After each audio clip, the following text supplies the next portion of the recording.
Les Européens commencent à voir le tournis. Les chefs d'État et de gouvernement se retrouvent ce jeudi à Bruxelles. Nouveau sommet avec un sujet prioritaire, le Brexit, car hier, Theresa May a demandé de repousser la date du divorce jusqu'au 30 juin.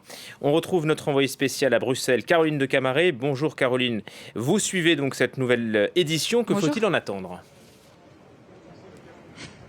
Bon, alors, Theresa May est plus mal en point que jamais, quand même. Il faut dire que son autorité a été bafouée à la fois par ses ministres, mais aussi l'ensemble de son camp, ses députés qui ne cessent de l'attaquer. Puis alors côté travailliste, c'est pas tellement mieux puisque Jeremy Corbyn a carrément zappé une réunion où elle avait convoqué au 10 Downing Street pour essayer de s'accorder sur les termes du Brexit, puisqu'il considérait qu'il y avait un travailliste dissident qui était présent. Il est d'ailleurs aujourd'hui à Bruxelles pour dire que cette question du Brexit concerne tout le monde. Il y a des manifestations pour rester dans l'UE à l'extérieur de ce Conseil européen, vous savez.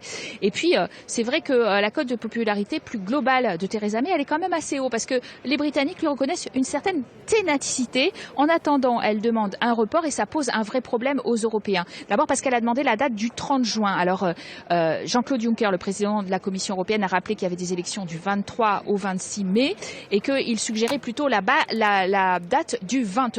Simplement, ça ne convient pas forcément côté Downing Street parce que, en effet, il faut au moins 3 mois pour non seulement faire passer un vote la semaine prochaine, mais aussi toutes les lois attenantes liées au Brexit. Donc, et ça, c'est compliqué. Alors, il va falloir débattre de cette date pour un report très court. Et si jamais il n'y avait pas de vote favorable dès la semaine prochaine, eh bien alors, ça change un peu le scénario. On repart sur des scénarios de no deal, de sortie sans accord dramatique au 29 mars même, ou alors une extension beaucoup plus longue de 2 ans. Et ça, évidemment, les plus hard Brexiteurs dans le camp de Theresa May ne veulent pas en entendre parler.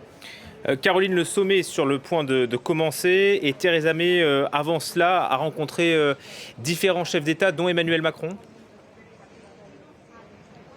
Oui, c'était un petit peu normal parce qu'en fait, on voit bien qu'il y avait une différence d'attitude très nette entre l'Allemagne qui voulait tout faire pour que on puisse arriver à une sortie agréée et la France qui avait un discours beaucoup plus dur ces derniers jours. Nathalie Loiseau, la ministre des Affaires européennes, parlait de sortie sans accord possible si il y a une absence de décision à la date du 29 mars. Donc Emmanuel Macron voulait en finir avec toutes ces tergiversations côté britannique. Il d'ailleurs est le symbole d'un certain agacement à Bruxelles. 2 ans de négociations, tout ça pour ça, avec l'impossibilité de Theresa May de même faire voter ce vote, puisque le speaker de la Chambre l'empêche de soumettre au vote pour l'instant. C'est le reflet de beaucoup de frustration. En attendant, on voit bien que le président français fait un pas vers la première ministre britannique. C'est le bad guy dans le couple, vous l'avez compris, qu'il forme dans le tandem avec l'Allemagne. C'est le bad cop, celui qui justement est très dur, peut-être pour faire avancer les choses aussi. Il faut savoir que les Britanniques ne sont pas dupes non plus. 90% des Britanniques considèrent cette négociation comme une humiliation nationale et un tiers disent que c'est de la faute du Royaume-Uni, seulement 7% de la faute de l'Union européenne. Donc on voit bien qu'il voit bien que tout piétine côté outre-Manche et pas forcément ici à Bruxelles. À la fin de la soirée, avant le dîner, on devrait en savoir plus sur les opinions des Européens et puis surtout sur ce que Theresa May a véritablement demandé et quel est son plan.